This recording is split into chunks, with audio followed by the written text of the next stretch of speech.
Hey y'all, it's Jenny from Chronic Babe again, and it's another AWAP Wednesday video. Welcome to my bedroom. We're not just here because my bed's cozy, although it very much is. We're here today because it is really tied in with the question that I want to answer for you today. So without further ado, let's dive in. So I got this question today from a reader and I thought it was really pertinent. How do you stay mentally and emotionally happy when you have a flare-up? I'm going through one at the moment and have been feeling sad, grouchy, and angry. I don't want to alienate my friends, but I'm getting really frustrated and snappy very easily, and it's showing. I've also been crying for no particular reason. Normally I'm not like this at all. Do you have any tips or ideas for how to weather this flare-up and still feel good mentally? Great question. So before I really dive into some answers, I want to address one thing. Mental illness, depression, anxiety, all those things can show up when we're not feeling well. And sometimes it's more than just being sad or grouchy. Sometimes we get depressed because we're sick all the time. It's very understandable. I go through it myself, and sometimes I have to go get extra special treatment and care because I get depressed. So I just want to point out that she did mention that she's crying all the time and she's not normally like that, so there may be something else going on, or she just may have, who knows, hormonal fluctuations, other factors in her life, we don't know. But I just want to throw that out there, just so we're all on the same ground.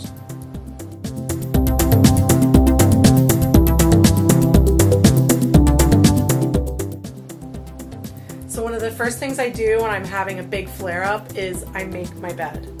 I don't just climb right back into it like I did today for this video only.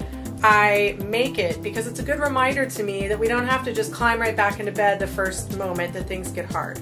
Now, I'm not saying I don't take care of myself. If I need a nap, if I need to rest, that's fine. That's why my bed is so comfy and I have so many cute pillows. I do believe very much though that if given the chance, I will kind of default to just climbing back in bed and not dealing. And that is not always the best way to go.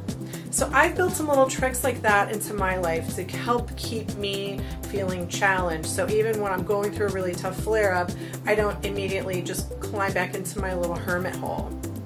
And I think that's a big part of what this reader is asking about. You know, she's worried about alienating her friends, she's worried about being grouchy, and there's a couple things going on here. One, I think that your friends are going to understand if you have built a certain level of trust with them and you say to them, I'm having a big flare-up, I'm really struggling, they're going to maybe cut you a little more slack. My hope is that they would. And as chronic babes, we can kind of teach people how that goes over time.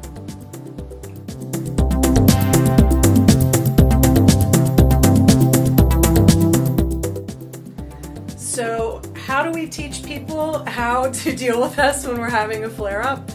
It starts by talking to them when we're not having a big flare-up. It starts by explaining to them, hey, sometimes I have a really big flare-up and I can get kind of bitchy, and I can get kind of sappy, or I can get kind of weepy, or whatever you do. If you can say that to them when you're not in a flare-up, you can have a conversation that doesn't get super emotional, and you can talk about what you need and what works for you, and they can talk about what they need and what works for them, and you can work out some boundaries. You may have one friend who's like, oh, you have a flare-up? Call me anytime. I'll bring ice cream and romance novels and chick flicks and whatever. Or you may have a friend who's like, that is really tough for me to handle. I'm way better at helping you when you're feeling a little better and I can do X, Y, or Z.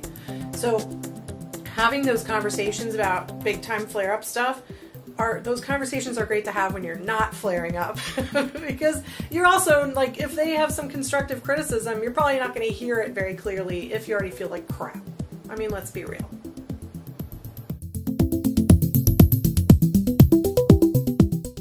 So training the people who we love and who care about us how to work with us during our flare-ups. Oh, I said training. That's not very nice. I don't mean like train like a dog, but you know, teaching them how to be with us when we're flaring up. That happens before you're having a big flare-up. Then while you're having a flare-up, there's a couple things you can do during that time to keep from alienating your friends. One is you can send up a flare. I use social media to do this. I did it the other day. I did it yesterday. I put up a little video saying, I'm really struggling here, somebody help me. And I had a few friends who put a bunch of jokes on there, made me laugh, totally made me feel better. So you can send up a little flare. That might mean an email to 10 of your friends or one of your friends. It might be texting your best friend or your sister or your mom. I say pick the people who you trust the most, who you know will give you the kind of response you need. Send up that flare.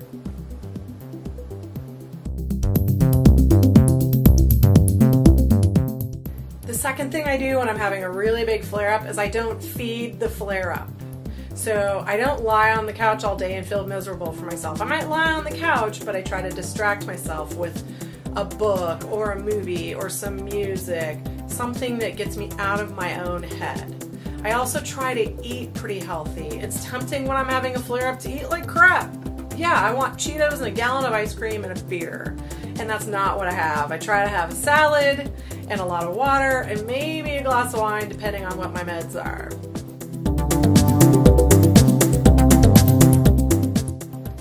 And the third thing that I do when I'm having a flare-up is I just get real with people.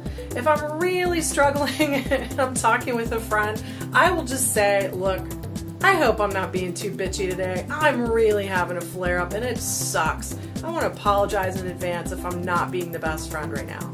And usually that friend will say to me, yeah, I noticed you seem kind of tense. I'm sorry you're not feeling good. What can I do?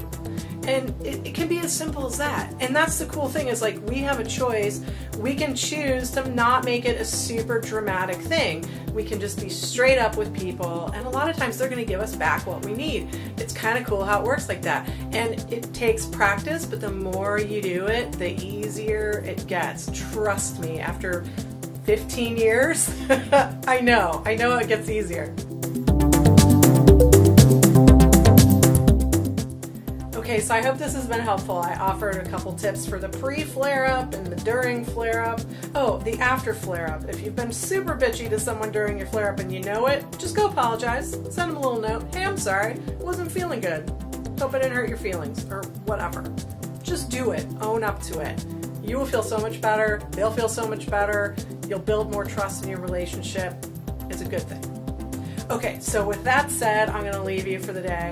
I am probably going to lie down on this bed and take a little nap because I'm kind of tired, not feeling so hot. Alright, so this has been a great AWAP Wednesday. In case you joined us late in the game, AWAP stands for as well as possible, and I hope that's what you are. If you liked this video, I hope that you will like it on Facebook or on YouTube. I hope you'll share with your friends and family, anybody who you think might be interested. If you have questions, I would love to answer them. I have such a stockpile of questions, I'm never going to get to them all, but I'm going to try to answer the ones that are the most prevalent, or the most intriguing, or weird. So send me your questions, and I would really love to answer as many of them as I can.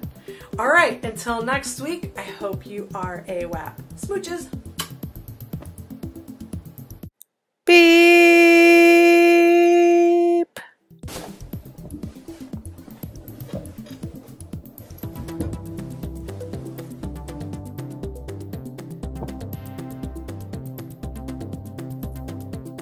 But when I don't make my bed, it's like this